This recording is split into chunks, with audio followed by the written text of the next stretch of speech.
Hello everyone. Sorry, I have to use a mic. These guys are hooked up, so. And welcome to the launch of the Center for the Global Study of Empire. Thank you all for coming. So my name is Bashir Abumani, and I'm the head of English, and I'm also co-director of the center. I work as part of a multidisciplinary team with Natalia Sobrevilla-Pereira, Aparajita Mukhpadiai, and Maria Rida. So before I introduce our speakers and the proceedings for the evening, perhaps I should say a couple of words about the new center and this new initiative. The center was founded last year. Its main aim is to promote research and public engagement on questions of colonialism, decolonization, imperialism across the centuries, from the ancient Greek world to contemporary US imperialism, including Ottoman, Japanese, and Russian imperialism. Some historians like to call it from Plato to NATO. I didn't use that. So, though forms and manifestations of empire vary, empire is a universal phenomenon, neither exclusive to one region nor to one ethnicity, and it requires comparative analysis. So the center is therefore interdisciplinary, it's also multilingual, it's housed in the Division of Arts and Humanities. Our expanding membership spans across the university, including classics, English, history, law, and Hispanic studies. To boost political, economic, and social analysis, I welcome, of course, new members from politics, from sociology, from economics as well. I should also say that the center builds on earlier work of two main disciplinary-based research centers at Kent, the Center for Colonial and Postcolonial Studies in English, which was founded in 1994, at one point directed by our Nobel laureate in literature, Abdelrazak Gurna, and the Center for the History of Colonialism in the School of History, which was founded in 2013.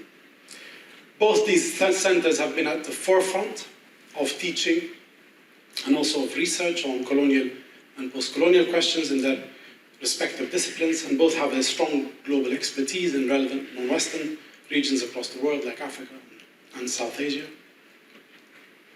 This new divisional center incorporates both these earlier centers. It also consolidates curricular offerings that we have on empire from across the university. There's an MA in post-colonial studies, for example, which pools offerings on empire from across the division.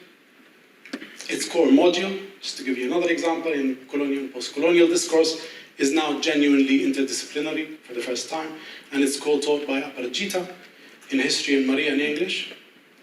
They are also leading on organizing our research seminars this year. So if you work on empire and you'd like to give a talk in our upcoming series, please get in touch with us, and we'll be happy to accommodate. The center is what members make it, not what I make it. It's open, it's welcoming, and it aims to have collaborative work. A couple of thanks are due before I introduce our speakers.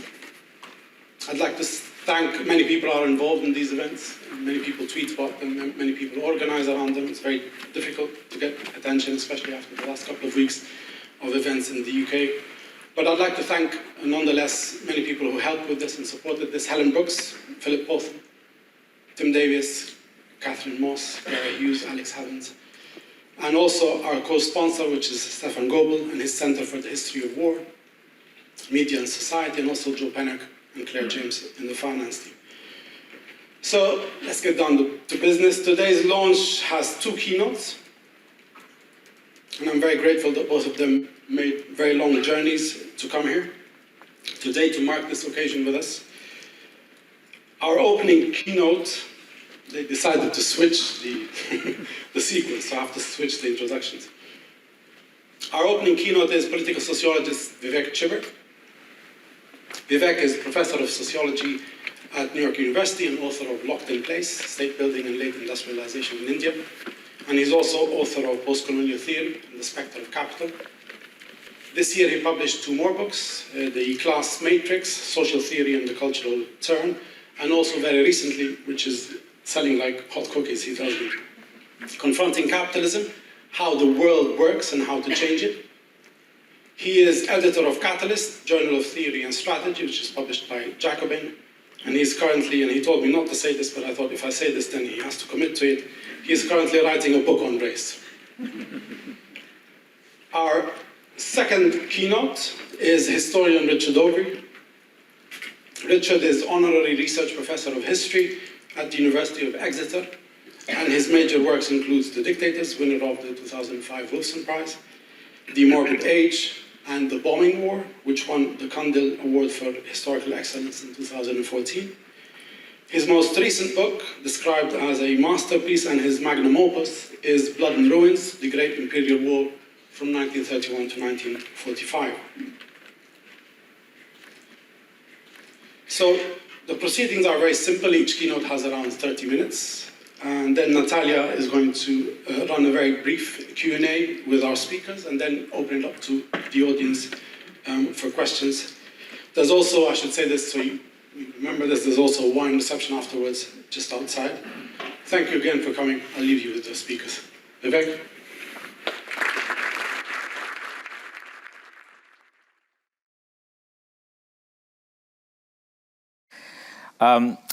Thanks very much to Bashir for organizing this, and to all of you for coming. It's obviously a great honor to help initiate and launch an initiative such as this, given its subject and given the world we live in.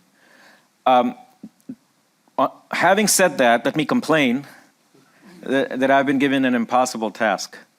The subject that I was given, and I always do what I'm told, and the subject that I was given was capitalism and imperialism in 30 minutes. So I will do the best I can.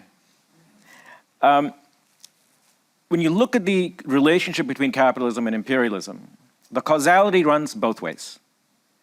You can think of capitalism as the progenitor or the source of an imperialist drive. So as capitalism comes to the scene historically, it is propelled outward to conquer new markets and to expand the circuits of exchange and trade.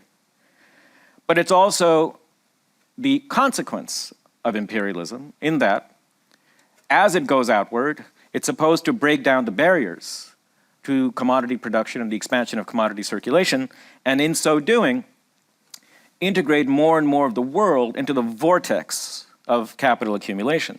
So the relationship goes in both directions. This dual causality was perhaps best expressed in the work of Rosa Luxemburg in her great book, The Accumulation of Capital, at the beginning of the century. Luxemburg famously saw imperialism as a necessary drive in capitalism because of capitalism's inability to sell or consume the commodities that it produces. This is known as underconsumptionism. So capitalism suffers from a problem of underconsumption, that is, an inability to consume all the commodities that it produces. And because of that, it has to expand outward to find new markets, without which the circuit of capital cannot be completed. So on the one hand, it is the cause, necessarily, of imperialism. At the same time, she said, as it goes outward, this is her term, it breaks down what's called the natural economy in Africa, in Asia. And as it does that, they become integrated into the system, and the problem of underconsumption now is temporarily solved, but now is expanded into the new zones of the system. So the system is constantly hurtling towards its demise. Now, of these two components, the first one was right then very effectively criticized in a book by Nikolai Bukhar, and in subsequent years, both mainstream and Marxist economists largely rejected the thesis that capitalism is unable to consume the commodities that it produces. But the second thesis has not met with as much scrutiny, and is also seen as being perhaps largely accurate in the role that colonialism and imperialism played in the generation of capitalism outside Europe. Now, what I want to do, since I have 30 minutes, what I want to do is I'm going to focus on the second part, which is to say, what was the role that capitalism played in ushering in a capitalistic economic structure and the similar drives towards accumulation and profit maximization in the colonial world. And what I will focus on is what's called the second and third British empires, which is South Asia, India in the mid-18th century, and then the colonization of Africa at the end of the 19th century. Now, Luxembourg, it should be noted, was not alone in holding this view about the transformative character of imperialism. She was, of course, drawing on Marx himself, who very famously said in Prospects for British Rule in India that whatever else you think of colonialism, and he considered it an abomination, and this should be noted against some of the work that's coming out today, trying to claim that Marx was a proponent of colonialism. He never was. He did say that it has one effect, which might have some benefits, which is that it will break down these barriers, these antediluvian social structures in India, and perhaps through that drag India into capitalism and all the modernizing tendencies that it has. This came from Marx through Luxembourg. Lenin also thought it, agreed with it, and much of the second and third internationals also agreed with it. Now, for all this to work, for it to happen the way it was supposed to, the agent of this change was to be the colonial state. It wasn't just going to happen through osmosis. The colonial state was to come in as the representative of metropolitan capital, and then through policies trigger the changes that were being predicted. Now, what I'm going to argue, I just want to lay out the thesis first before we go into the details, is that the actual history of colonialism turned out to be quite different. First of all, capital itself turned out to not be very interested in the Asian and African colonies that had been conquered in the 18th through the late 19th century. And secondly, the colonial state turned out to be both unable and unwilling to act as the agent of capitalist transformation. And the interesting question is why both of these things turned out to be different, and then what the historical implications of that were when we step back and see how reality turned out to be different from what Luxembourg and before her Marx had predicted. So let me start with India. Now, the colonization of India didn't occur all at once. It occurs over decades. But the pivotal moment is, of course, 1757 at the Battle of Plassey, when the Nawab of Bengal loses, and over the next 10 years or 12 years, the East India Company gradually takes over Bengal, which was at the time perhaps the richest and most revenue-rich province in all of India. And in the immediate aftermath of its colonization, the rhetoric of colonialism seems to affirm the picture that Marx and Luxembourg had drawn up. Now that India had been conquered, it was to be brought into the hierarchy of civilizations, modernized, tutored into modern ways, and the engine for this would be the creation of a modernizing landlord class, much like the aristocracy of England. And the mechanism for that would be the creation of modern property rights in agriculture. This was to be effectuated through something called a permanent settlement in 1793, which settled the level of revenue that would have to be paid coming out of agriculture and endowed the zamindars, which is the indigenous landlords, with what looked like modern property rights. So now you appear to have something like an English system of landlords, peasants, and hopefully a tenantry, which would then bring about, the way the yeoman farmers did in England, a kind of agrarian transformation.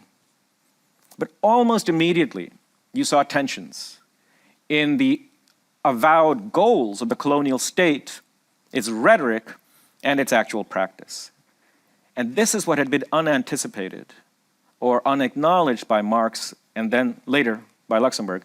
The state faced the following problem, which was that if it were to unleash this transformation upon the agrarian structure of Bengal, it would inevitably mean some period of economic disruption.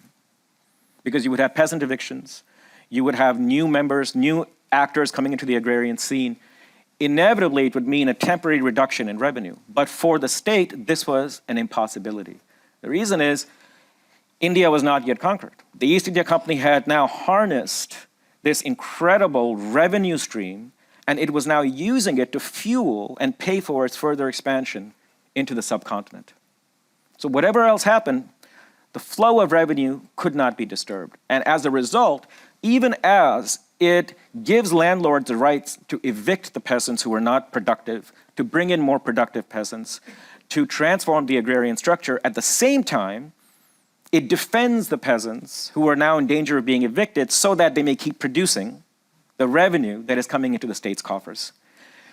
So from, I would say, so around 1795 or so, into the 1840s and 50s, you see this tension between the avowed aim and the reality. And the discourse of colonialism continues unabated as a transformational discourse, as embodied most of all in the ideology of James Mill, who says these civilizations are centuries behind us, but they are capable, if we take the responsibility as the masters, the tutors, the civilizational superiors, we can teach them how to draw on their capacities and become like us. So that's the burden that colonialism is taking on, and it sees itself as a transformative force.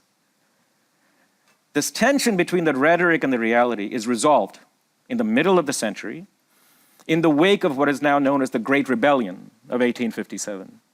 Well, the Great Rebellion at the time was called the Sepoy Mutiny, or the Sipahi Mutiny, which was an army rebellion against the British, which was depicted as essentially coming out of a religious fanaticism on the part of Muslims and the Hindus who objected to the internal policies of the East India Company. It turned out, of course, that it was in fact, the soldiers were just a sharp edge of the biggest peasant rebellion that modern India had ever seen at that time.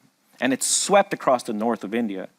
And for a moment, the empire and the colonial state was teetering on the brink of collapse. In the event, they were able to crush the rebellion.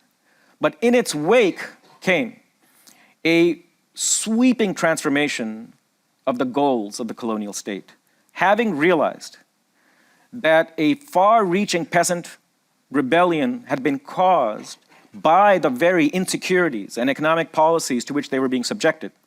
The state settled on a new strategy, which was, instead of trying to displace the old landed elites with a class of modernizing aristocrats, modernizing capitalists, they found that now to be too dangerous, too disruptive, and they settled instead on a modus vivendi with this class.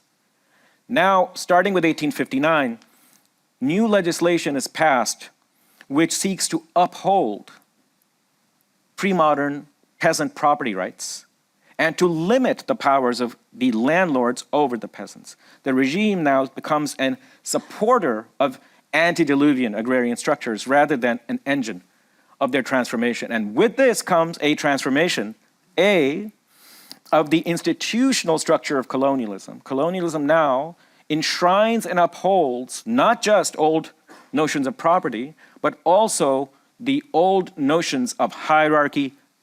Caste wasn't invented by the British, but they absolutely now enshrined it with a solidity and a rigidity that it hadn't had before, and an important ideological transformation. Whereas earlier, the colonies were seen as being on the way, potentially, to the civilizational achievements of the West if they were properly tutored, so that there was only one modernized culture, one set of values, one set of economic goals that were to be pursued, the West being their trailblazer. Now, you could not say, as you were supporting the old landed elites, that they embodied an inferior culture, an inferior civilization, an inferior political system. So you have, within colonialism, what today we would call the birth of multiculturalism. You had a switch to a cultural relativism rather than a hierarchy of cultures. A switch where instead of saying Indians can be tutored on understanding liberal rights, on liberal discourse, now you said these are Western notions, and Indians, in fact, have their own customs, their own notion of rights, their own notion. If this sounds familiar, it's what postcolonial theory resurrected as radicalism in the 90s. This old colonial ideology, in fact, was the same relativism, the same cultural conservatism that so much of what's called the left mistakenly today also abides by. This is enshrined by the 1880s in India. When the British conquer West and Eastern Africa in the 1890s, you see the same pattern being played out, only more rapidly. You already have a kind of learning by doing in the British colonial service coming out of India, so that as the colonial administrators come into Africa, they're already somewhat hesitant to be the radical transformative agent that they had tried to be in the early 19th century in India. But indeed, for the first 20 years or so, they also tried in Africa. There is a feeling that Africa needs to be modernized. In fact, the ideology was called the modernizing estates. Chamberlain wanted to turn Africa into a key economic component of the British Empire and use African revenues as a way of reviving a stagnating British economy in the late 19th century. But once again, they find this problem, which is if they try to transform African agrarian relations, it means shoving aside, disrupting existing power structures. And in so doing, potentially triggering the very sorts of rebellions that they had experienced in India and later on in the 1880s in the Caribbean colonies that they had as well. By the 1920s, they'd given it up.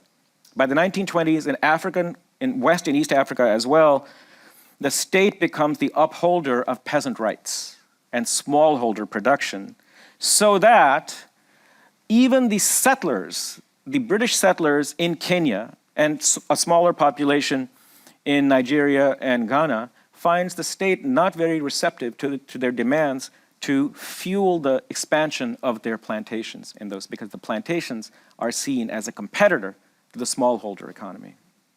Now, by the 1920s, we're seeing a convergence across the British colonial world, where the state is now upholding existing social relations rather than, as Luxemburg thought, being the agent of transformation. Now we come to the second point. If it had been the case that British capital had seen the colonies as a focus or a focal point of their investment strategies, it's possible that the metropolitan state would have been pressured by the leading segments of British capital to turn the screws on the colonial states and to do the job of making those colonies inviting for British investment through the creation of a class of wage laborers, through massive infrastructure projects, through the creation of big ports, et cetera, et cetera. But the fact was, in the high years, the high era of British imperialism, which normally one thinks of the Victorian decades as the high point of British colonialism, most outward investment of British capital, A, didn't go into the colonies at all. It was mostly going into Europe. But B, in the colonies, it went to what was called the dominions or the colonies of recent settlement. Canada, New Zealand, Australia. 70% of British colonial investment went into those regions. Only about a quarter went into Asia and Africa as a whole. That means around 10% of total British investment went into what's called the darker nations, Asia and Africa. This means then that at home, there wasn't as much of an economic pressure group pushing for a more stern and transformative colonial policy, because it wasn't that much of an impact on British capitalist profit making. Now, there was, of course, still that 10% that goes into these countries. But once it comes into Africa and Asia, it finds that the colonial state is at best ambivalent towards it, because the colonial state by now seeks to promote whatever development it's promoting within the framework of small peasant production, which is not going to be a very productive or efficient form of economic production. So the colonial state is committed essentially to a largely stagnant economy and doing the best that it can in that economy.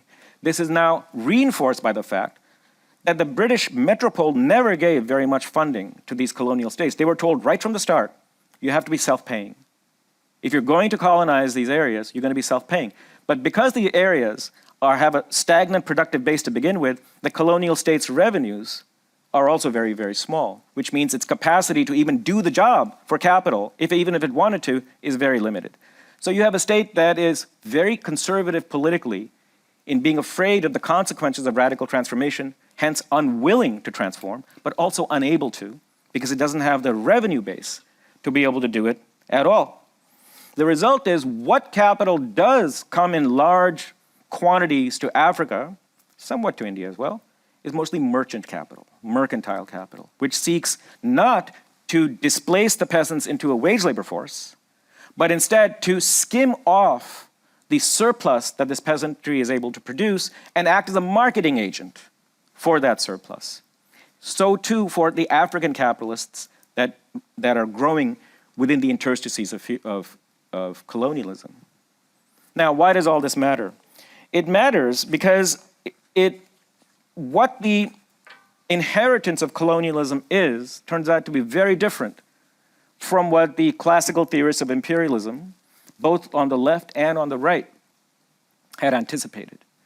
Instead, at the end of the colonial era, India and Africa, South Asia and Africa, joining the capitalist world as first and foremost producers of commodities on the basis of wage labor and capital.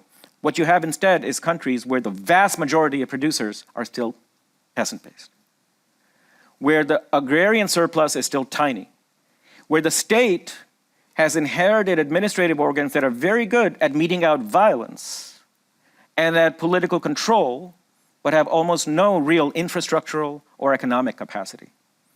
And so you have the interesting phenomenon that while in India and Africa, there's some divergence. India, you do have a class of indigenous capitalists, but the only reason you have it is that when the British came to India, it already was, by pre-modern standards, a quite productive economy with a large surplus and an indigenous banking class. Because it already had those internal resources, it was able to build on them during the colonial era. So by the time independence comes around, there is quite, by what's called the third world standards, a large and quite powerful capitalist class. It built on economic strengths that India had had already before the British came. In Africa, where you had a much smaller agrarian surplus and not very much internal banking at all, those institutions have to be created ex nihilo after independence. And in fact, what you find is a state, the independent post-colonial states, reluctant to undertake that path because capital had no voice within the corridors of state power. What you had instead was agrarian elites functioning through patron-client relations who saw industrial capital as a competitor to their political power and hence as something to be not squelched, but at least contained. The result, therefore, is a colonial inheritance in which, instead of capital ruling the roost, you had landed classes, most of which were still pre-modern, a political discourse centered not around labor capital, but around ethnicity and tribe, and a state that was now handed the task of carrying out this so-called historical mission that colonialism was to have carried out. And that is the history, that very conflictual history, that very, very brutally interrupted history over the last 4 decades, where today, in fact, the parts of the world that still have not depeasantized are those parts that the British colonized. There's been a massive depeasantization in Latin America, even in the Middle East. But in the regions that were supposed to have been rapidly transformed by colonialism has been the longest stretch and the longest survival of pre-capitalist and pre-modern economic institutions. That is the real history of imperialism and capitalism, and that is the history that we now need to be able to integrate into our theory of capitalism as a whole. Thank you.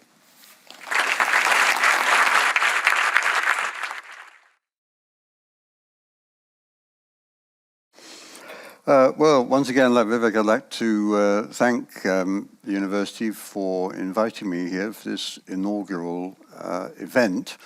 It's not the first time I've spoken at Kent. I've spoken here probably 3 or 4 times, I think, over the last decades. But this is certainly, I have to say, the largest audience that has ever attended anything I've talked about. Now, my credentials are rather odd because I'm neither an imperial historian nor a history of, a global historian. And this is a centre now for imperial and global study of imperial and global history. My excuse, if I need one, is the book that Bashir mentioned in the introduction, my new book on the Second World War, Blood and Ruins, the Great Imperial War. And I'll start with that, why the Great Imperial War, 1931 to 1945. Now, the first reason, of course, is that I wanted to start with the Japanese invasion of Manchuria in 1931. And I'm arguing that if we want to look at the Second World War in the context of global and imperial history, that is a good place to start. The second thing is I wanted to be able to treat the Second World War globally. There's so much of the history of the Second World War, particularly the history written in this country, is Eurocentric, very Hitler-centric, in fact. And what I wanted was to write a history of the Second World War which explained why the war spread right across the globe. Why was there war in the Aleutian Islands? Why was there war in Madagascar? Why was there war in the Falkland Islands? Why was there war in the Caribbean? And these are all areas, of course, which were touched by colonialism, imperialism. But to see the war globally means that you have to put the European war into a very different kind of context. And the thing I most wanted to do was to take the Second World War and say, well, let's for a moment not see the Second World War simply as the aftermath of Versailles, German resentment and so on. Hitler does this, Hitler does that, and war breaks out in 1939. I wanted to be able to see the Second World War in the context of a much longer history, and it touches really very much on the things that Vivek has been talking about as well, though I'm talking not about Britain, but in fact about all Europe's imperial powers and, of course, Japan as well. And what I wanted to argue was that the Second World War is really the end point of a quite long and violent period of the so-called New Imperialism, which begins roughly in the 1870s, involves most of the major European powers, and goes on, I argue, until the 1940s. Now, why is that important? I think it's important because otherwise it's very difficult for us to make sense of the sort of choices that Japanese, German, or Italian leaders made in the 1930s. Let's go back to the origin of what I'm talking about, the New Imperialism.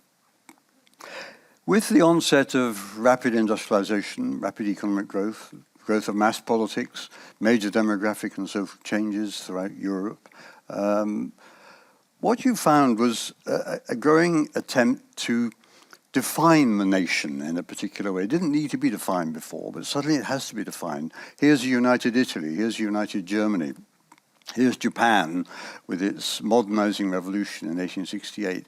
How do you define the nation? And for the Britain and France too, with the growth of mass politics, what does the nation mean now?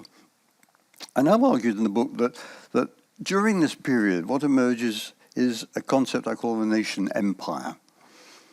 A sense that if you wanted to be a modernizing nation with a strong sense of your racial and cultural superiority, what you needed was an empire, a colonial empire. Well, Britain, France, Spain, Portugal, the Netherlands already had one, but it became very important for them. They emphasized it more and more towards the end of the 19th century and the period up to the First World War. Not only that, they actually conquered a great many more areas. These are not just the old empires, they're new empires as well.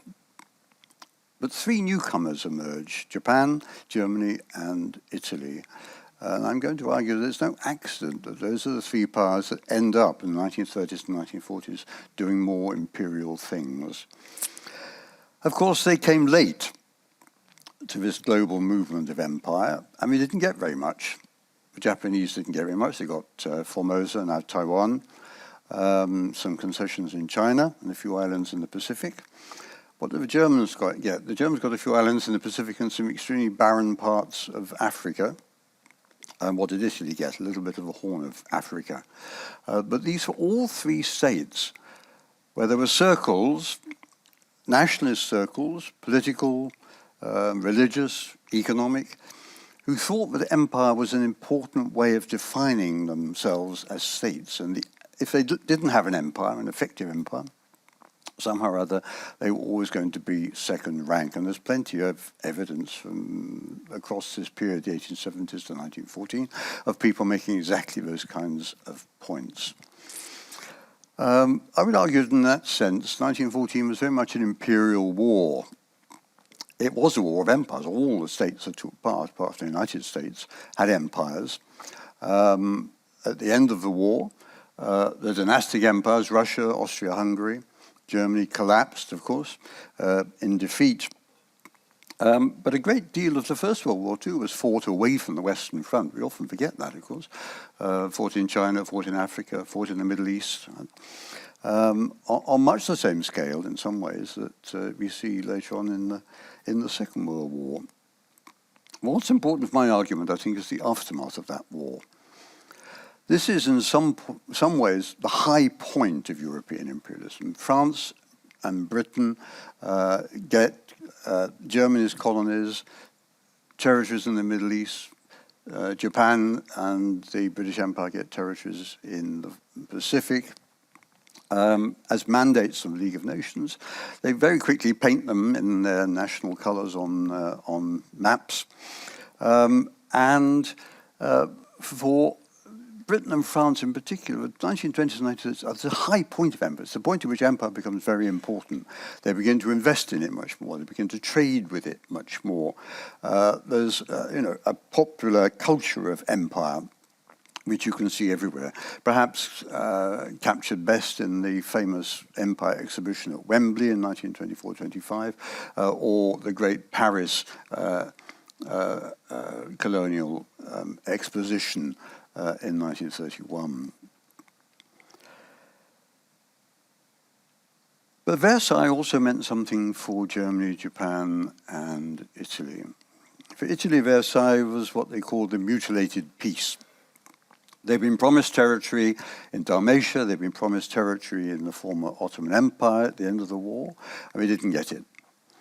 The Japanese were told to abandon what they'd tried to gain in China, and failed to get a clause inserted into the League of Nations, making it clear that racial prejudice was no longer to be tolerated. Germany, of course, was worst of all. It was stripped of its colonies, and at Versailles, the Germans were told that they were not decent imperialists. They would not get colonies again. So all three states had reasons to be resentful at the outcome of the First World War. Britain and France were bigger and more global than ever. Italy, Germany, and Japan felt in some sense cheated. Now, I'm not going to argue that there's an automatic link between that and what happens in 1939, because it's not automatic. In the 1920s, all three states tried to come to terms with the existing global order, dominated by Britain and France, with the United States lurking in the background. Great efforts, in fact. Germany joined the League of Nations and so on. Mussolini was careful to be, he was a fascist dictator, but careful not to rock the boat too much. What actually made the critical change, it seems to me, is the economic crisis in 1929, 1932. This is a critical turning point, much more critical, I think, than Versailles in the end of the First World War. It did two things. First of all, it pushed Britain, France, and the other imperial powers back on their empires more and more. They needed ways of protecting themselves economically. The franc bloc, the sterling bloc, a sense that the global economy that had functioned so well from the late 19th century was collapsing, and you were going to have to replace it perhaps with something different. The other effect it had was that it encouraged those radical nationalists in the three countries I'm talking about, Italy, Germany, and Japan, encouraged the radical nationalists to say, we told you so all along. This liberal capitalist system doesn't work. It benefits only the big capitalist powers. It doesn't benefit us. The only way we're going to be able to cope with the economic future is to build new territorial empires. Just like the territorial empires that were built before 1914, with a great deal of violence. Indeed, the lesson that the nationalists took from the history of empire for the previous 50 years is that the only way you're going to become a proper nation empire is violently. I mean, look back at all kinds of reference points, the Boer War and so on, Italy's war in Libya, the French pacification and the Dutch pacification of Southeast Asia and what's now Indonesia, and so on and so on. Plenty of models for them to look at. Empire was violent, and it was still being violent in the 1920s. Look at the Italian pacification of Libya, the French pacification of Morocco. So it's no surprise, I think, that the radical nationalist circles in the Japanese military and government, in Germany on the nationalist right, and of course the National Socialist Party, in Italy the Fascist Party, it's not surprising that they began to look at the system and say, well, we need the same. We need an economic bloc where we can protect our interests, and we need territory, because that's what they've got. In fact, Hitler learnt by heart the number of square kilometers of all the other European empires, and he could recite them to his entourage if they wanted to listen. And when he did that, he did it because he said that Germany is now restricted. We've lost territory, we've lost colonies. What Germany needs, of course, famously, is living space. But living space was not something that just German nationalists wanted. It's what Italians wanted too, lo spazio vitale, living space, the same term. And it's what the Japanese wanted too, from the late 1920s onwards. Strong pressure from circles in Japan to take a more expansionist line in China. But the slump completed, if you like, that process. The German economy suffered calamity. The Japanese economy too. Peasant impoverishment, collapse of exports. Italy too. How was Italy to cope with the shrinking world market and the collapse of trade? And the way to do it, of course, was what the Japanese did in 1931, which is where I started my story. They decided that they would take over Manchuria. Why Manchuria? Because Manchuria had plenty of space for Japanese peasants to move to. Manchuria was the richest province of China, very rich in material resources, and they would be able to appropriate those as well. And the Japanese pushed on. We always think about Manchuria, but actually they didn't stop. They went on into North China. They surrounded Beijing. They occupied Inner Mongolia.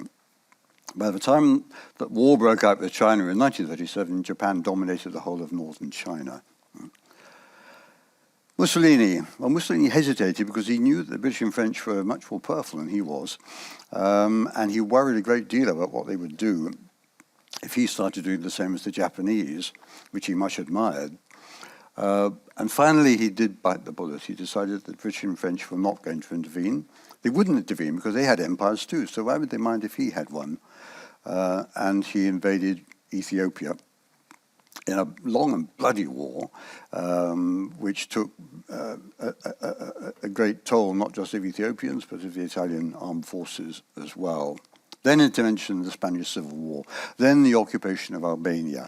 The more Mussolini got, just like the more the Japanese got, the more their appetites grew, the more they thought, well, we're not being stopped. And as we're not being stopped, and we want to build a territorial empire, let's go on. And Mussolini, by that stage, wanted to conquer Egypt and take over Sudan so that he could link up Ethiopia with Libya and dominate the whole of the eastern Mediterranean and northeastern Africa. Then there's Germany. Well, Germany is slightly puzzling, of course, because we know until the invasion of Poland, the Germans didn't do what the Japanese and the Italians had done. Hitler was able to win a number of bloodless victories, but he too watched carefully what Mussolini and the Japanese were doing, very impressed by Japan.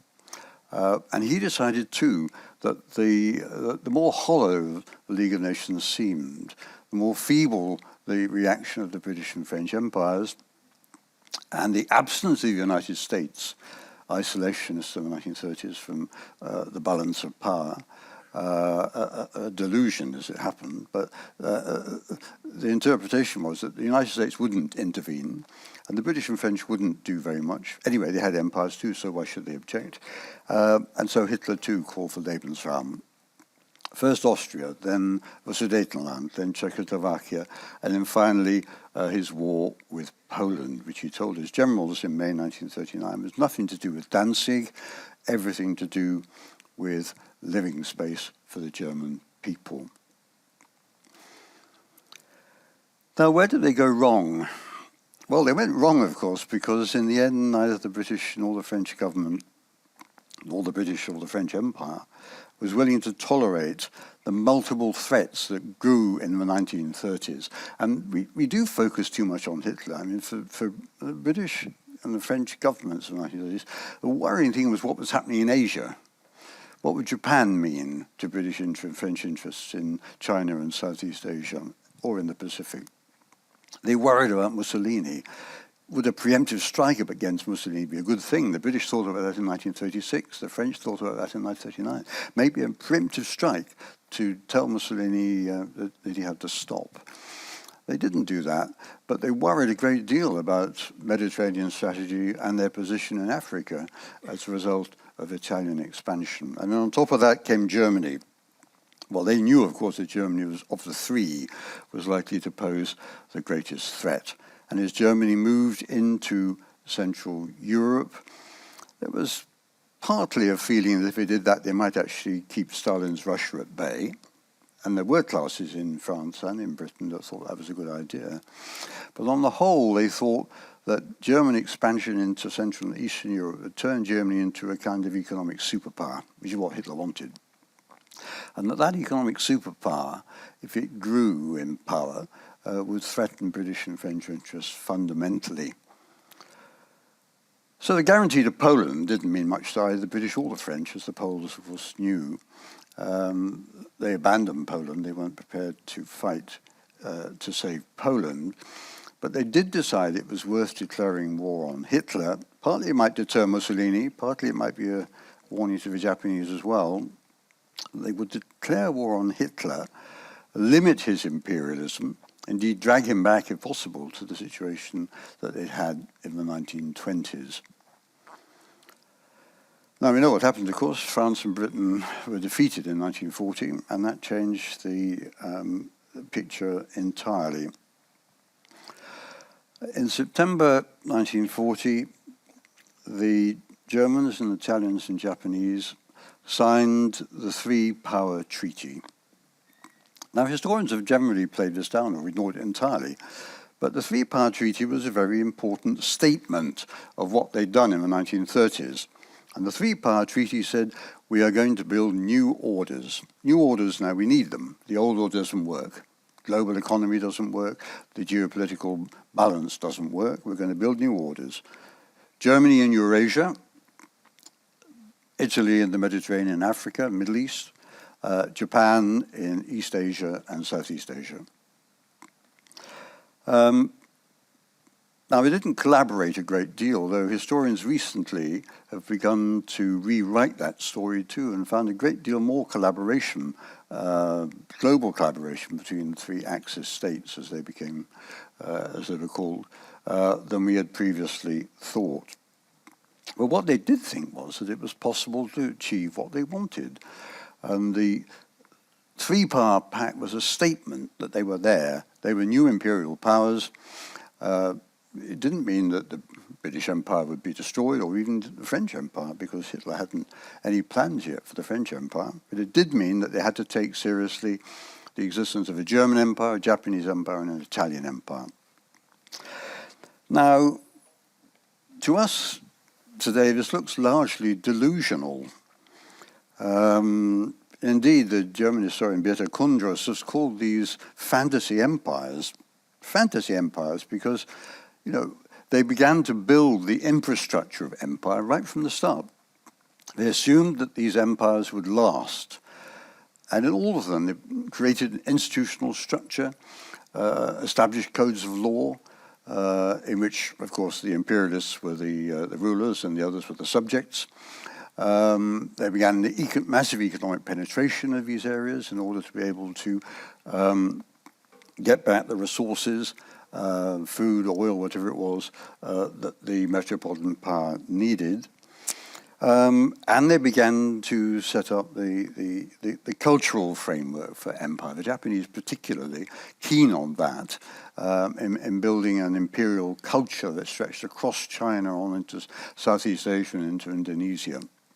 The Germans too, though they were less attracted to the idea of a unitary cultural imperial area, but they too saw the area that they were going to occupy as an area in which they would impose their own culture.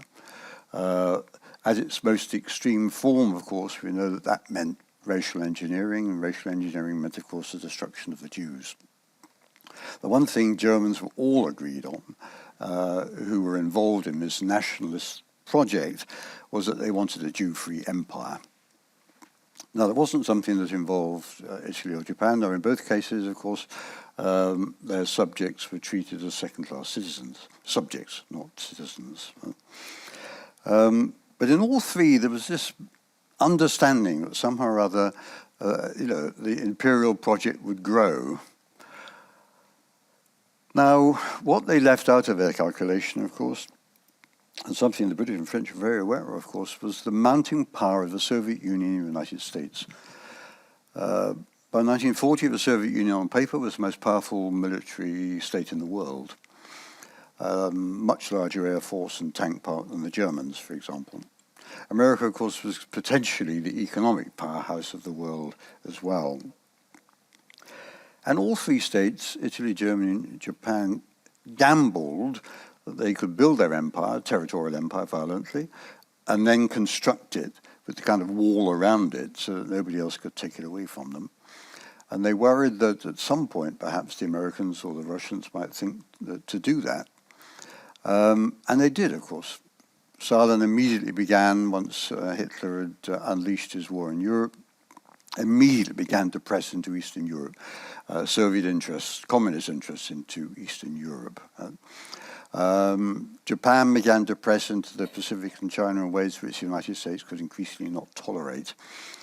And so, despite the fact that all three states really would rather not have to fight the Soviet Union or the United States before they'd finished off Britain, that's what they found themselves doing.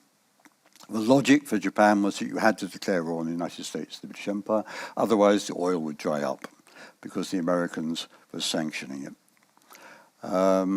For Germany, it was inevitable for Hitler that at some point you would have to confront Stalin as the Soviet state moved westwards.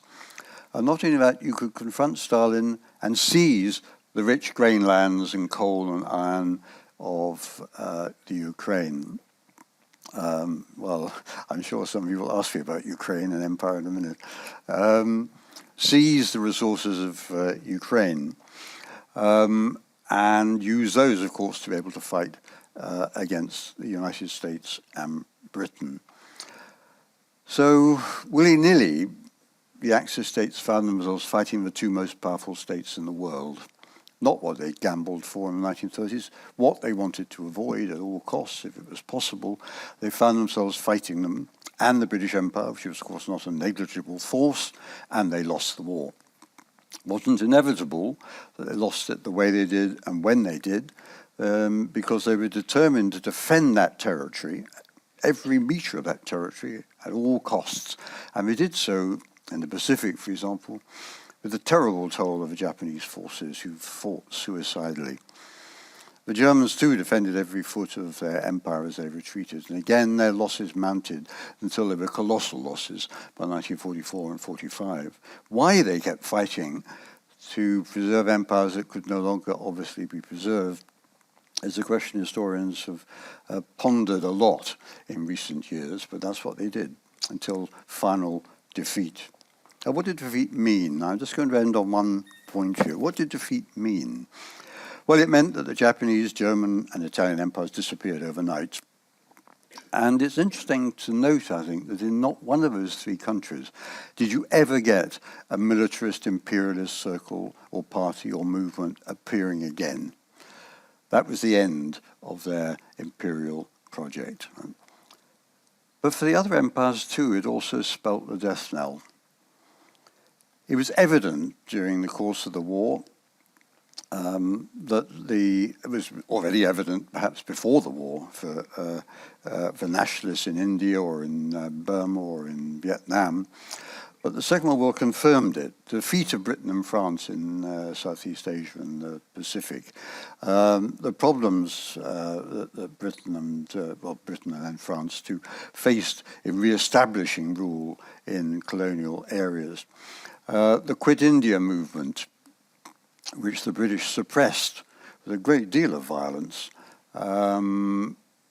made it clear, though, that there was going to be a moment when you couldn't continue their colonial projects in the same way.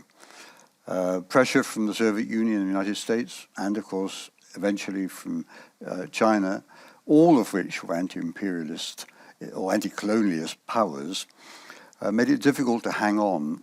And we didn't hang on, of course. Within 20 years of the end of the Second World War, the old European empires were wound up as well. The one exception was Portugal, that hung on until the 1970s.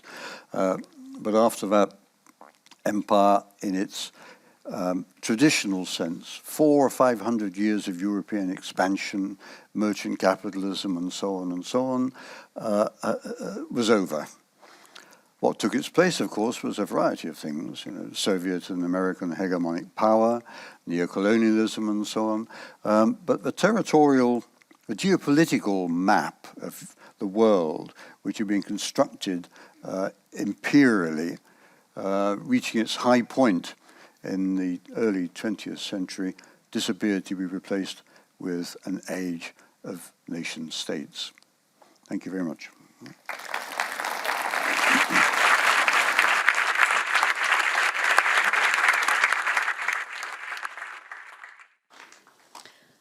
Thank you very much. Those were very wide-sweeping and fascinating views of the world history that leads us to today. It's very hard. I've taken lots of notes, and it's been an amazing couple of presentations. I'm sure that everybody has lots of questions.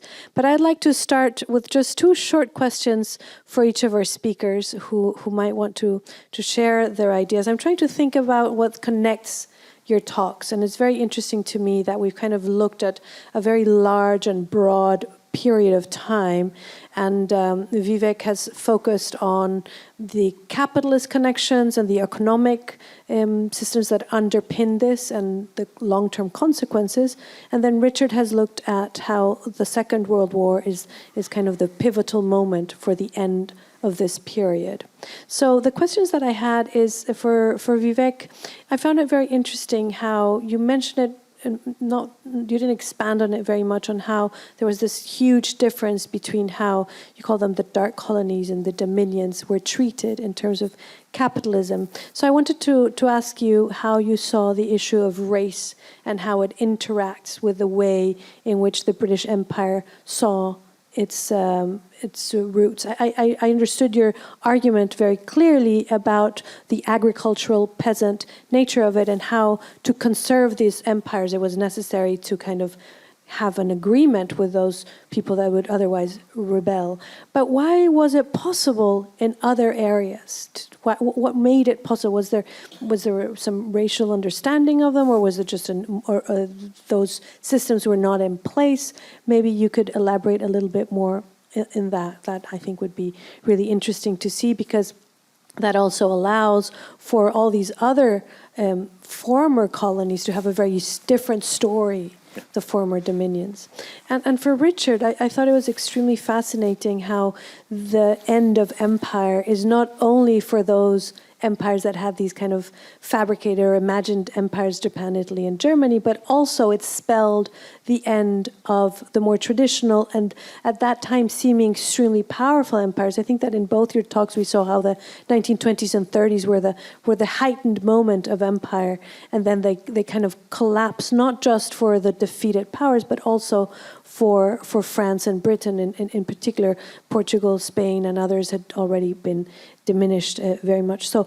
But to what extent do you think the rise of these new visions of nations and states, particularly the Soviet Union, the United States, and eventually China, are going to kind of really bring a new era of change? I mean, was it that much that the empires were falling, as much as new visions or new proposals for what would come afterwards, what was coming?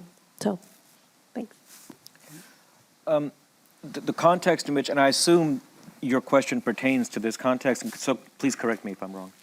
The context in which I brought up the different experience of the colonies, of the dominions, colonies of recent settlement, the New World, whatever you want to call it, and then the Asian and African colonies, was that capital flows tended to focus on these Canada, New Zealand, and Australia, and less went to Asia and Africa. And could race have played a role in that? And I think the answer is no.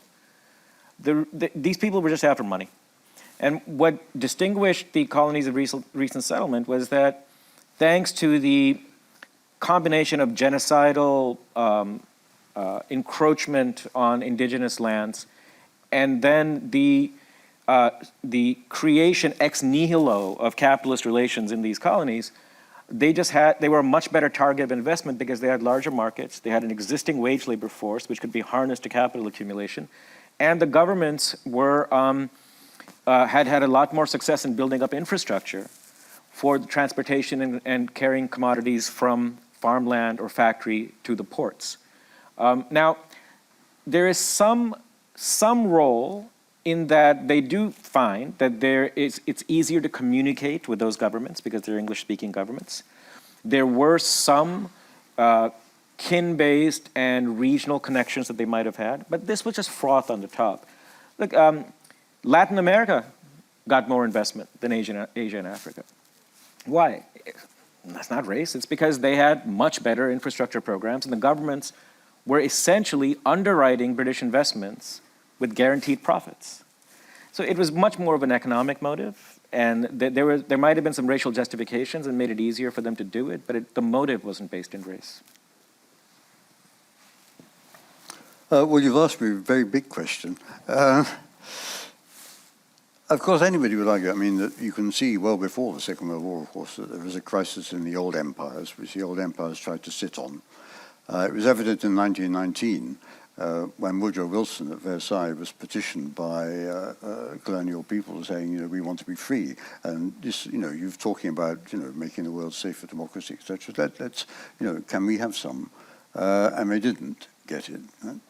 But nationalism didn't go away, and there were, you know, the nationalism in colonial areas went on throughout the 1920s and 1930s, and particularly in India, of course, where you know, for the British this was a growing problem.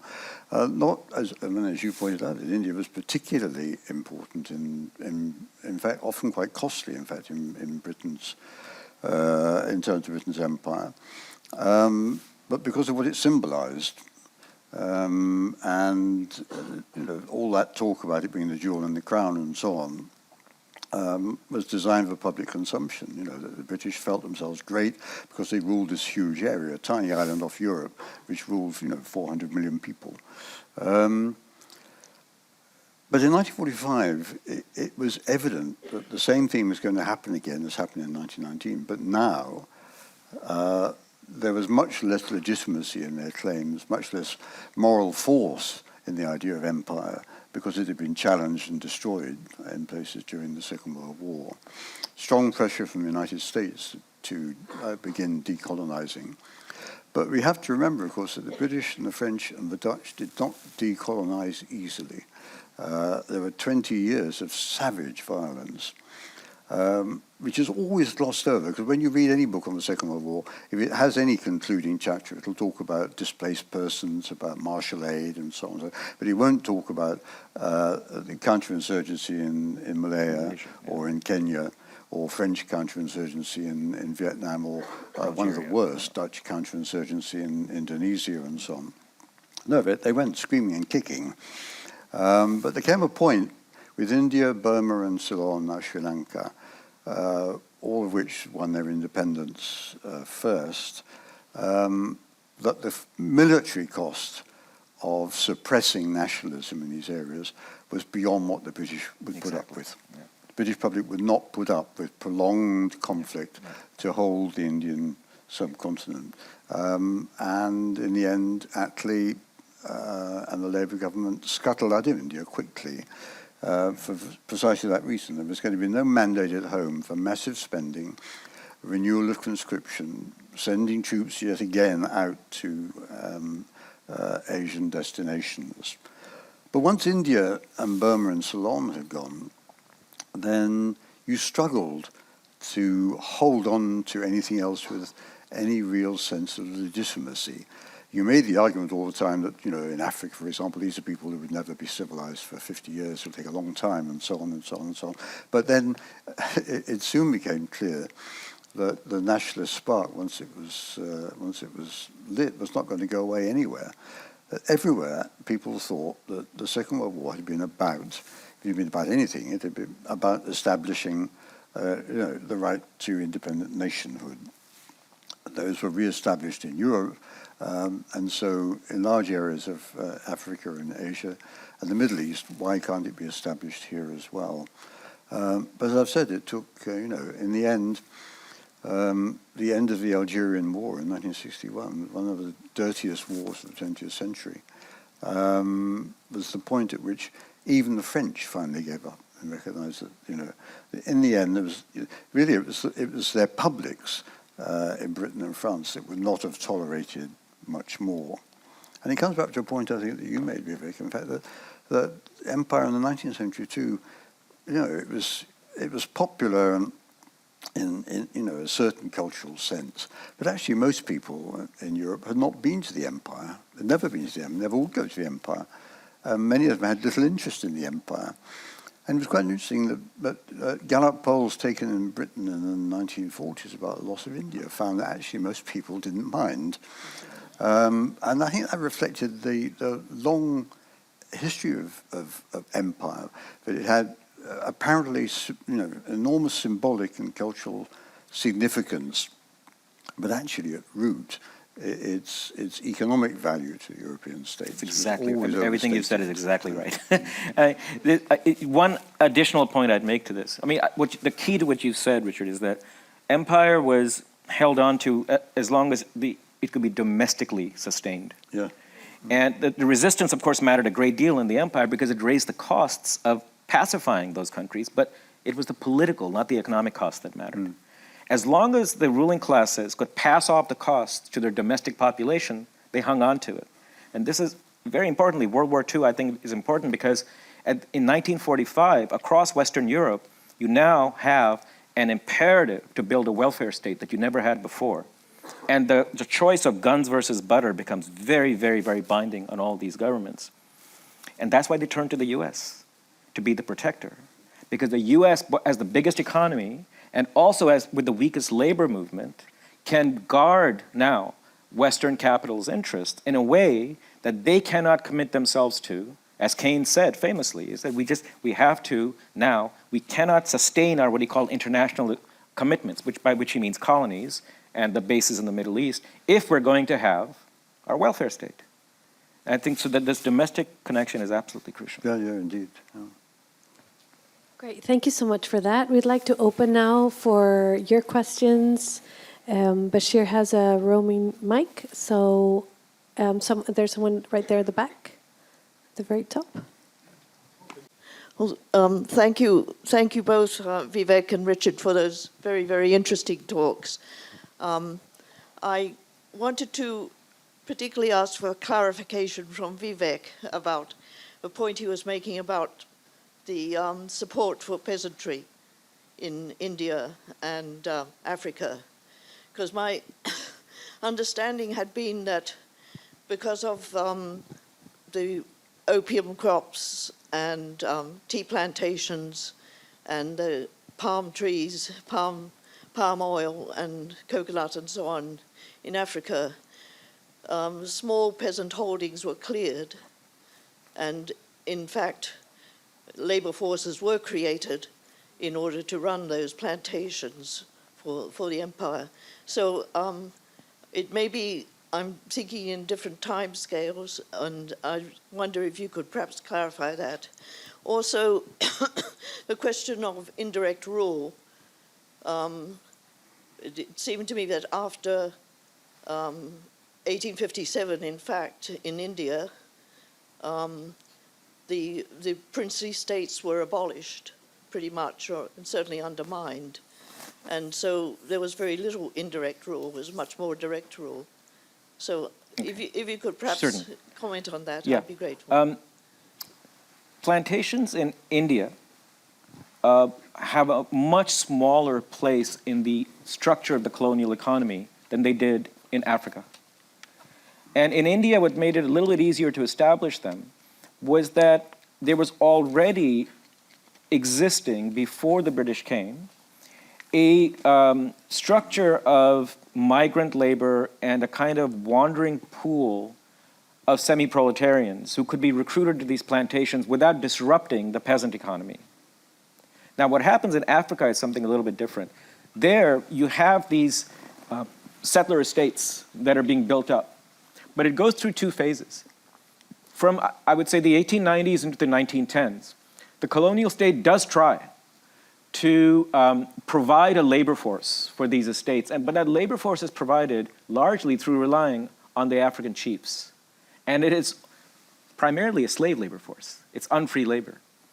The extent to which wage labor is being utilized in these plantations, it's because there's a wonderful book on this by Gavin Kitching on the Kenyan economy from 1900 to 1980. And what he shows through just amazing research is the peasants who are coming to work on the plantations are coming because they're in agriculture, there are large gaps between the laboring time that is needed on peasant households. So in between, they say, harvesting time and sowing time, there is a long gap in income for them. And it's in these months that they go to the plantations as squatters, get temporary work, and then come back. So the availability of wage labor in these plantations orbits around the slack time in the peasant households. And even things like palm oil and other sorts of tree-based commodities that the peasants are engaging in, they do it because it requires very little sustained labor. You do the initial work and then you wait for it to grow, and then while it's growing, you go back to your smallholder work, which means that the organizing framework for these commodities, whether it's plantations or whether it's these new crops, the organizing framework remains smallholder production, and it's only carried out to the extent that it doesn't undermine smallholder production. Now, in the 20s, when the settlers start making more demands, because that labor isn't sufficient for them anymore, and they really do want a wage labor force, the state moves away, holds back from it, because now it's a competition between the plantation economy and the peasant economy. And if what the settlers want is given to them, it'll have to come at the expense of peasant production, and the state chooses peasant production. So now, on your question about indirect rule, I think factually you might be wrong. 1857 is what enshrines the princely states in India. By the time India gets independence, it has hundreds. This is why Patel was so famous, Vallabhbhai Patel. He goes around and he convinces, he basically puts a gun to their head, but he convinces all these princely rulers to join the Indian state. There were hundreds of them. And that's because the English decided that they would not, in fact, try to overthrow these states. They would reach a modus vivendi with them. 1857, therefore, enshrines them. It doesn't dissolve them. Great, thank you so much. We have one down here, Bashir, and then one over here.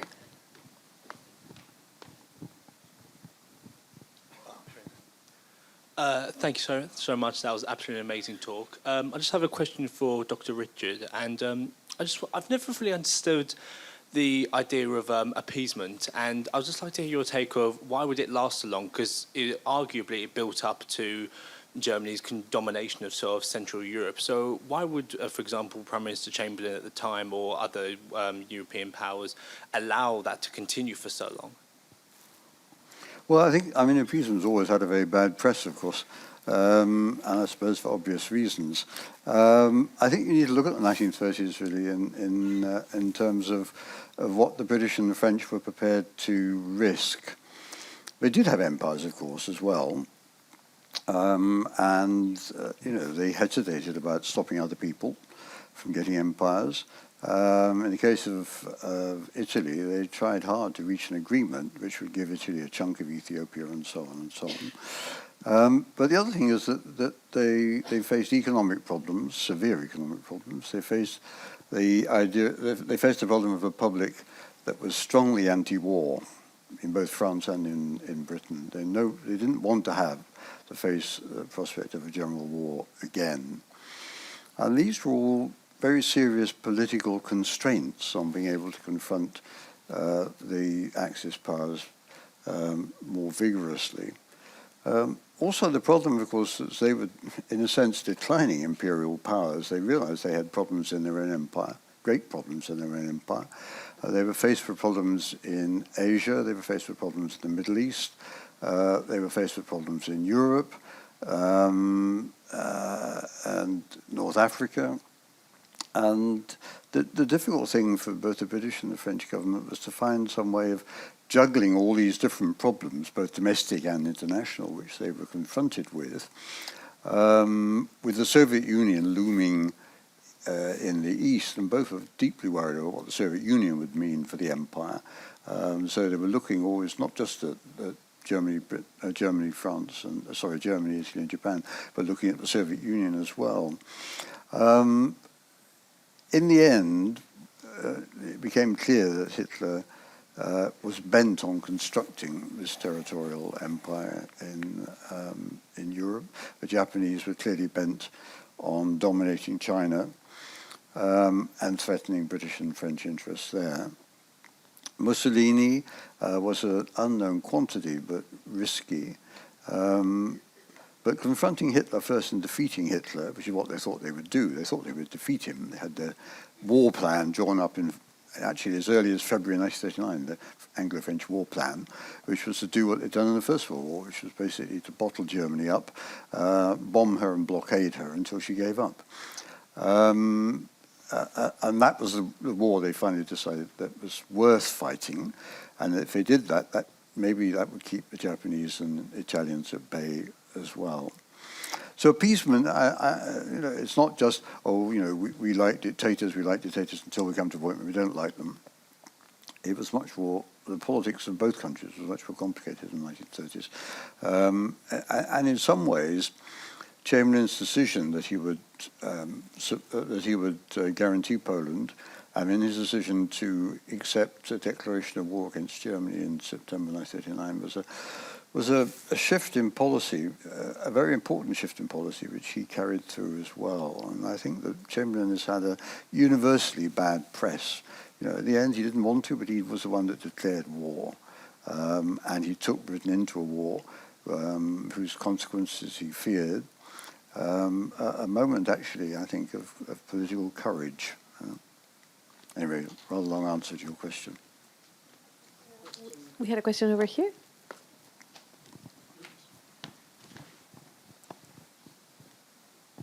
Thank you for a pair of really stimulating addresses.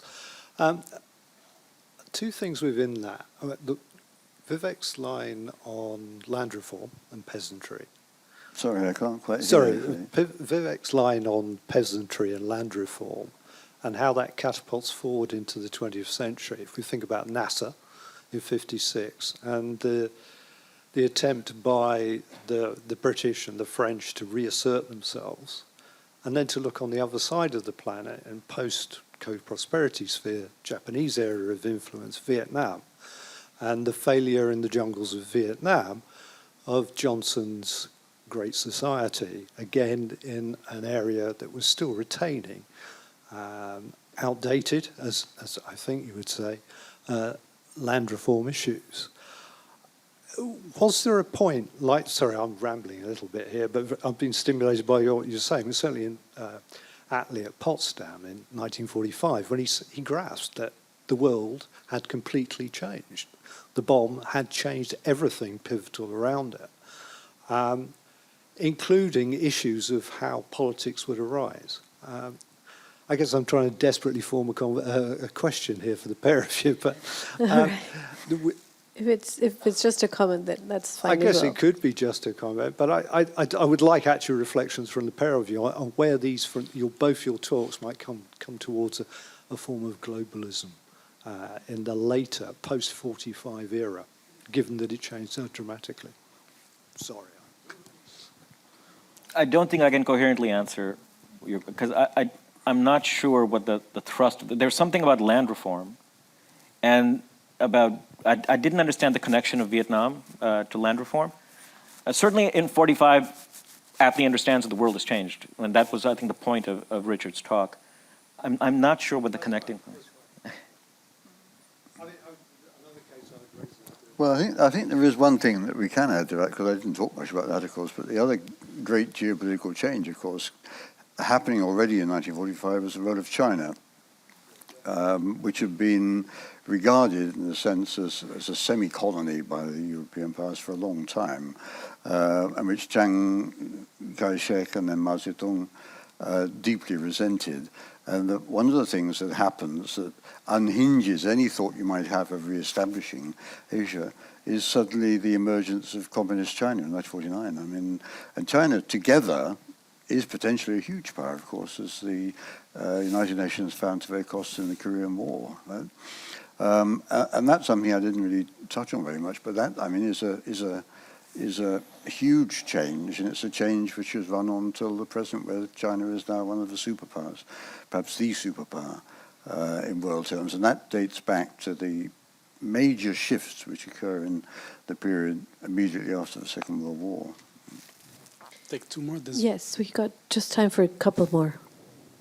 Yeah. Did you want to pick them, or do you There's one at the back, and then there's someone pointing to someone else. Oh, I can see it because of the light. Sorry. we need decisions. Yes, there's one sometime. here and one back there. One here. Is that the back one? Yeah, there's one in the back, and then there's one right here that I couldn't see because of the light. So, yeah. And that will be the final one. Good talk, good stuff. My question is for Vivek regarding British imperialism.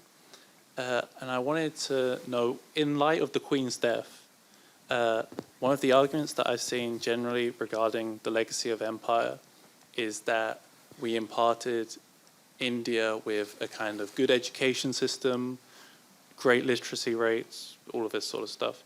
Great literacy rates. Yeah, I know, it's silly. But I was just wondering what your opinion on that is, and sort of what do you think the legacy, India where it is now, does it have anything to owe to empire, particularly regarding education, essentially? Well, education is a horrible example because the empire did literally nothing for education. The word owes is a normative word, and it suggests that some positive developments came out of the experience, which, this is the crucial thing, would not have happened without that experience. Now, suppose you find that in the colonial era, some positive things happened, like roads were built or educational institutions were set up, infrastructure. The question is it reasonable to assume that that would have happened without the British presence? And there's an easy way to test this, which is you look at other countries in the global south in that same era that were not colonized, and you see what they did, especially countries that were, like India, already endowed with a fairly effective state and with a large taxable surplus. And I think it's blindingly obvious that all of those things which empire is credited with providing India, it would have gotten anyway. Any ruling class at that time would have done so. Now, there is one question, which is, would India as we know it have been one political unit? That's not certain at all, because it was an empire. And empires, when they evolve into states, the borders oftentimes change. So it's quite possible you would have gotten several countries in the subcontinent instead of just one. But I think it's just incontrovertible that whatever few positive developments or institutions came out of colonialism were redundant in that they would have happened anyway. There's no question. Well, there is the problem of cricket. We were cursed with the most ridiculous sport the world has ever known, and I honestly, that's a whole nother conversation. Which is what 5 days and you end up in a draw? How is that a sport? So that's a different issue. It's very sporting. So this is the last question? We have, just one last question here. Sorry. Hi, this question is for Vivek as well. You briefly touched upon the transformation that caste underwent under colonialism. So if you could speak a little bit about the solidification of caste under colonial capitalism. Thank you. Yeah, it's not just, it's caste in India and it's ethnicity and tribe in Africa. There is this view, sometimes you see that it's an invention of colonialism. That's absolutely not true. And obviously, there was caste. We cannot very accurately say just how much the British made rigid this caste system, because the documentary evidence on the salience of caste in everyday life prior to the arrival of the British is very thin. It's an interesting question. India has a very thin historical documentary basis for medieval and ancient history, unlike China and unlike Japan in Asia, which have a very rich source material. India's isn't. We rely much more on inscriptions, on religious institutions and stuff. So we know the caste existed. We know that there was mobility across castes, and we know that it was linked to geographical mobility. There's no doubt that when the British come, because they enshrine it, they write it all down, and they start apportioning rights and liabilities, especially rights to land, on the basis of caste, it's endowed with the salience that it didn't have before. And the identical process is happening with ethnicity in Africa. That much we can say. Coming up with a firmer verdict on what the gap is between the colonial rigidity and the fluidity in the pre-colonial era, so far, right now, is not really possible. All right. I think there's... That gentleman has been waiting very patiently. There's two final questions, but we need to make them really short. And if we could put them together, Bashir, we have one right here and we have one at the back. So this one first. Yeah. I knew I would have to end up. Sorry. I was born in India. I'm regarded as a child of the Raj. My father served in the Indian Army. And naturally, I've always taken an interest in what happened when the British pulled out of India.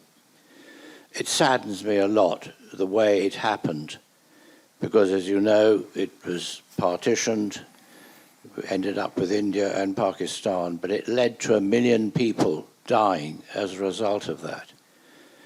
What could the British have done more to have prevented that happening? Because I get the feeling that all the British wanted to do was get out of the place. They could have done more, I think, to prevented the deaths and so on, and maybe even have a stronger say in what happened politically. Thank you. So we're going to take both. Yeah, just Bashir is very quick. He's going to dash over Years in no of practice, time. Natalia. Yeah, go for it. Yeah. Well, you're moving awfully slowly. I know. I know. Yeah. It's because somebody kept me up yesterday. Thank you. With the notable exception of Russia, which seems to think it can get what it wants by violence, do you think the other major Western powers can exert their influence by economics in the rest of this century? For example, I understand China approaches countries in Africa and says, we'll build you a dam if you give us a preferential price on your minerals. How do you see the rest of the 21st century developing? Do you want to start? Well, with two rather different questions. The British certainly could have done more. They didn't even make much of an effort to work out the religious fault lines and to make sure that when the boundaries were drawn with the with Hindus and Muslims on the right side. They didn't know what to do with the Sikhs. And because Attlee had made this decision quickly, Mountbatten, who was faced with all kinds of problems in India for as far as the British state was concerned, they scuttled and ran, and they could certainly have done more if they had had the will from earlier to reach some a proper political settlement. rather than stamping down on Quit India and putting 60,000 Indians in prison. Yes, of course they could have done more, and perhaps to have avoided the bloodshed. It's partly, I mean, I think there's a terrible irony there. I think that many of the resentments that are being built up in the 10 years before 1947 exploded not against the British state, as it perhaps should have done, but exploded against rival religious groups within India. Whether, in the end, a longer British presence might have produced a more rational outcome. I'd like to think that would have happened, but they could have done a great deal more beforehand. On the future of the 21st century, I might leave that to you first. It's an important point about partition. Yes, the British could have done more. They also could have done less in that, since certainly in the aftermath of World War I, they had been stoking divisions between Hindus and Muslims assiduously on how they apportioned voting rights, how they apportioned seats in the legislatures. It was all done on religious grounds, which created gave a material importance to religious identities which didn't exist before. But look, the Indian National Congress could have done a lot more. Jinnah did not start out wanting in his own state. He wanted a strong federated system with strong rights for minorities because he worried, rightly, that there were a lot of Hindu fanatics in the Indian National Congress. And the Hindu fanatics outmaneuvered him at every stage. And indeed, they could have done a great deal more to accommodate with what were, I think, legitimate worries that the Muslims had about the future of an independent India. But at every turn, they snubbed the man. This doesn't absolve Jinnah of any responsibility, of all responsibility, but it's really important to point out the Indian National Congress controlled the agenda of what the post-colonial state would be. And they not only abrogated that responsibility, they showed a callous indifference to what the consequences would be as they pushed Jinnah into a corner. And I think that's fairly well established by now. So it is not just the British who have responsibility in the outcome. The Indians do as well. Now, on the future of the 21st century, I think it's indubitable. I think that the primary mechanism for influence of the core countries will be economic, not military, and certainly not any kind of colonial venture, et cetera. Even Putin's ambitions are quite limited by historical standards. Primarily, it's going to be economic, and it'll be exactly as you say. But precisely because of that, the scope, I think, of imperial power is going to narrow over the 21st century because capitalism is developing around the world. Nation states are becoming more powerful, economies are becoming more powerful, and the gap between the advanced countries and the less advanced countries isn't as frightening as it was 100 years ago. I mean, you can measure the gap and show that it's actually widened, but it hasn't widened in a way that allows unilateral domination of the poor countries by the rich. So there'll be trade-offs, there'll be agreements made, there'll be concessions given, et cetera. And that's just called capitalism. I think I'm more pessimistic. I mean, we haven't had thermonuclear war in the last few months, and it's difficult to double guess exactly what goes through Putin's mind, but presumably even he understands the risks involved in doing so. But I think for me the real problem of the 21st century is going to be, I mean, it's an economic one in a sense, but it's going to be resource stress. We'll have 8 billion, 9 billion people by the middle of the century. Finite resources in many cases. Now, although the academic view is that resource wars are something of a delusion, clearly there is going to come a point where our expectations about economic well-being will run up against a brick wall of collapsing resources and growing competition between both the major players, but also between South and North in global terms, which, as an historian, I'm happier with the past than the future, but in my view, this opens up the way to all sorts of political difficulties over the course of a century. There I rest my case. So on that cheery note, I think that we're going to thank our speakers and all of you for your questions and your attention. Thanks.